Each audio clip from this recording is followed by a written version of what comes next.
Deputeti i BDI-s, Blerim Bexheti, në emisionin Debat në Shenja, theksoi se ligji për përdorimin e gjuhëve në jurisprudencë është miratuar që në vitin 2017. Ndërkaq, zëvendës kryeministri Arben Fetaj, para pak ditësh në të njëjtin emision, tha se është e turpshme që 7 ministra shqiptar të drejtësisë nuk kanë arritur ta zgjidhin problemin e provimit të jurisprudencës. Bexheti tha se Fetaj ose nuk di ose flet në këtë mënyrë nga halli.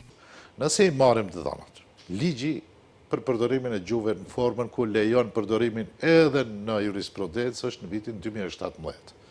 Ky zotnia besoj që edhe nuk e din. Edhe kështu nuk ja marrim për të madhe. Dhe ky ka qenë antar i Aleancës për shqiptarët.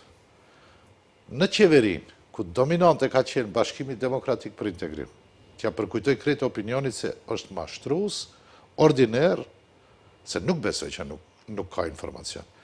Dhe ligji për provimin e jurisprudencës ka kalu në qeveri, ka dhënë mendim pozitiv.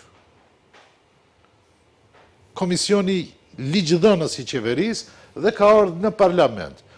Me rregullore të parlamentit, gjitha ligjet nga qeveria paraprake i kthehen qeverisë në rishqyrtim, qeverisë re, qeverisë pa legjitimitet të vlenit, dhe asnjëherë nuk kanë ardhur në kuvent. Tash, kujt duhet t'i vjet turp?